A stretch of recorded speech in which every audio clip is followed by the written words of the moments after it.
Oh, more than a decade ago, I worked together with a group of teachers at an international school in Zurich, and we were all collaboratively planning a theory of knowledge course. And the idea of a unit of activity exploring the concept of justice was developed. We developed this over that decade or so, and this is a very brief introduction to that unit. And also, given the urgency of so many discussions that have been going on worldwide, um, keep coming back to questions that I've always had about what is justice.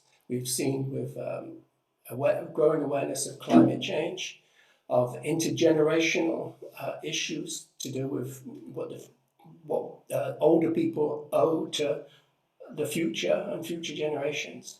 But also recently, during the COVID pandemic, we've seen the concept of what do all of us owe to older people who are more vulnerable people in the COVID pandemic. And so I came up with an idea to try to bring some kind of inspiration back to this unit and make a more simple, more accessible, shorter version in what I call the game of justice. And that's what I want to introduce now. And I also want to invite people that I'm in contact with professionally or in social media, if they want to appear in this game, which will be done with a Zoom call with myself as the chair and three contestants who have prepared themselves for the game of justice.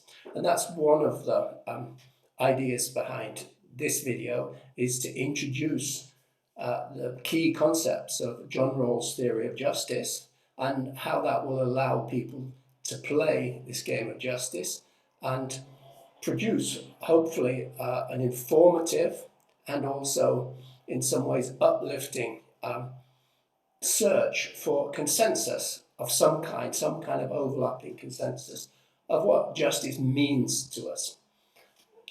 Each episode of this will focus on one aspect, for instance, intergenerational justice, or it might be to do with climate justice or economic justice or provision of healthcare. We'll see as the series evolves. So let's dive into John Rawls' theory of justice. John Rawls, some people say he is a figure in political philosophy, the American political philosopher, comparable to, for instance, the revolution that Darwin created in biology or Einstein in physics. People say he's of that stature within political philosophy. And his a theory of justice inspired huge amounts of discussion and still permeates law and politics worldwide.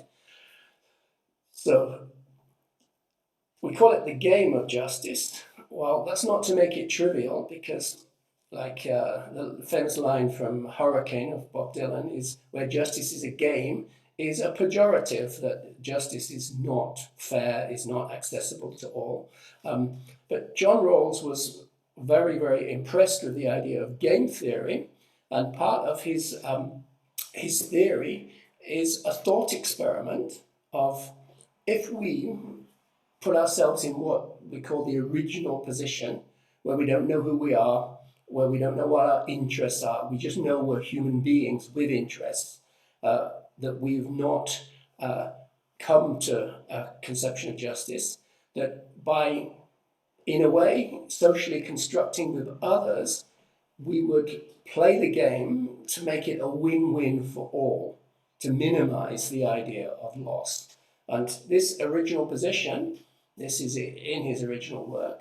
I'll just let you read him.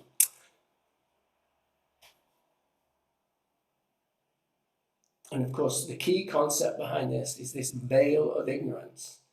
This is something that when I was teaching students this, I said I was going to try to do two impossible things, which is to get 16 to 19-year-olds to imagine they were not themselves with their own interests, and also to get a whole group of them to agree. They, of course, laughed about this as an impossible idea, but actually it did work in practice to some extent. And this is going to be interesting when we move on to do this with professional adults and interested adults, to see if we can get people to adopt the veil of ignorance, and also to try to search for principles of justice that they can agree on. Key concept in this is the idea that Rawls puts forward that we will put forward from our beliefs principles that will be some kind of guiding rule or maxim or principle for how we should organize our affairs with each other. This is an example that is much discussed about the idea of information justice, that all information should be freely available as possible. However, often people have beliefs that actually aren't in balance, that people in a free society should have a right to privacy, which seems to say, well, there's some information that should not be. But however, our emotions and intuitions seem to say, well, we want to keep the best of these. And reflective equilibrium is a process of trying to weigh up and balance what might be inconsistent principles. Here's an example of how there can be some kind of new balance brought where we condition the free available with some safeguards about privacy. But however, this search for reflective equilibrium is not just done and dusted in one simple step, because there are other questions to do with, is it just that if we allow some people privacy, they may abuse their privacy? It might lead to security problems. So the dialogue must continue. And this is the concept that we have, is that during this activity, people bring their principles that they think are just about the aspect. In this case, it was information and access to information. Whatever the aspect of justice, they bring their principles, and the dialogue between people will try to refine those principles and lead to some kind of overlapping consensus, something that we can all agree on, some kind of minimal consensus. Here's an example, is, for instance, where we have different religious viewpoints, and this has been much argued, and there was a papal encyclical put out about this that proposed that the idea of protection and religious freedom would be an overlapping consensus, regardless of all the different principles of justice that religious viewpoints or non-religious viewpoints might have. So, getting